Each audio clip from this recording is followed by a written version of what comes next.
Anyway, the next match was Jeff Jarrett versus our returning champion of the empty-headed dip category. Hangnail Adam Page is back from whatever the family emergency was that he took 3 months off for, that was recently described by, I believe, Uncle Dave as nothing serious.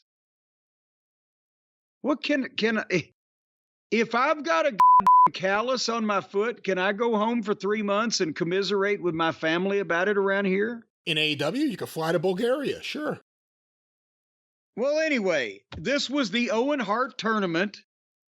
As we mentioned earlier in the program, Jeff Jarrett has the only one with a connection to Owen Hart, so he would be the sentimental favorite, even though he's been the biggest obnoxious heel with the big heel group of Sanjay and Jay Lethal and the giant pinhead and the heat-seeking missile herself, Karen Jarrett.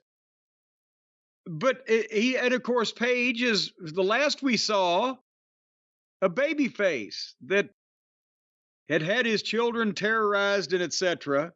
Well, I don't know about that, actually. When we last saw him, he was kind of more heelish, and Swerve was the babyface. Well, that's only because the people were cheering for Swerve because they liked him, whereas Paige is boring and dreary and nobody gave a shit.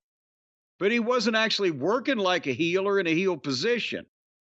Now he came out, and now he's pissed off, and he's working like a heel, and he's kicking the shit out of Jeff Jarrett, and Jeff is selling like a babyface. Even though nothing has happened to go in this direction besides Jeff doing a promo about his friend Owen, and we hadn't seen Paige in 3 months. And Paige is bashing Jeff's head into the fucking stairs over and over. And I'm like, what the fuck is going on? Because I was wondering, I watched this because I thought if anybody can get something entertaining out of Paige, it's Jeff Jarrett. But I didn't realize they were going to completely do a goddamn double turn to get there. But then when they came back from the break, there's Jeff fighting from underneath. The fans are cheering Jeff's punches on the 1-2. And Paige bites Jeff's face. And Jeff gives Paige the stroke on the apron. The people cheer. And then Jeff makes a comeback with the only good-looking punches on the whole show. And back and forth, blah, blah, blah. They did a good... Jeff foiled the dead eye and got the sharpshooter. The place went crazy. Paige got the ropes and got booed. And then finally, Paige hits the buckshot and another dead eye, and what a 1, 2, 3. So again, Jeff, he can get what is needed out of anybody in any amount of time or whatever and keep it moving. But now we're gonna find out here as we go to the back.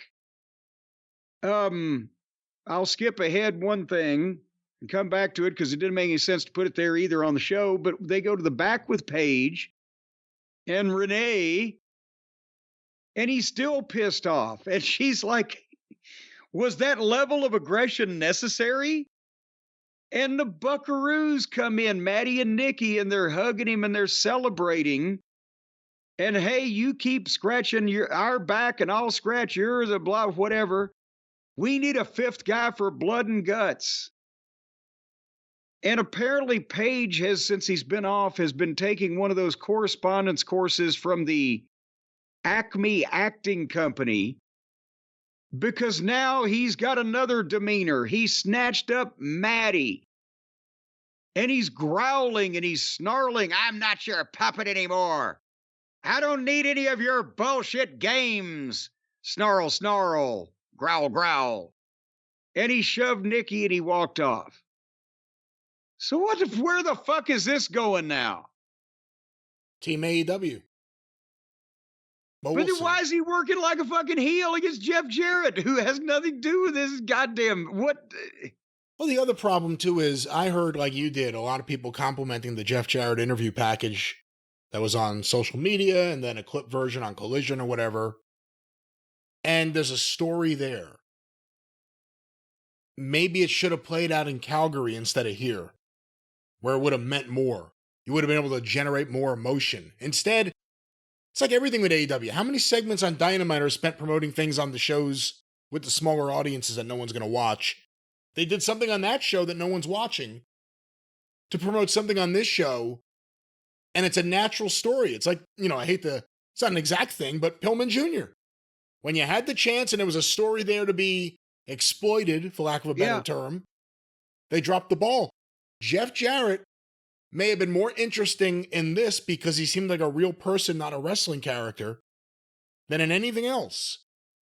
And it's now over. Now I guess they'll go back to just being a wacky stable with a giant. I really don't know. But maybe this should have played out in Calgary for the Owen Hart finals as opposed to here. But then it wouldn't have been an all-friends final, because all of the friends are figured in. But what is the snarling and the growling?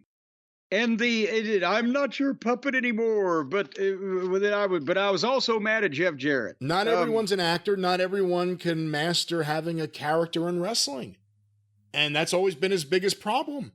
And how did they conquer that? Early on, they made him a sad drunk. And he was that for a few years, where he was unreliable or showing up with a drink to the ring. And then he got past that, conquered alcoholism, I guess. And then he just gets angry at times for no good reason other than CM Punk embarrassed him. I really don't know.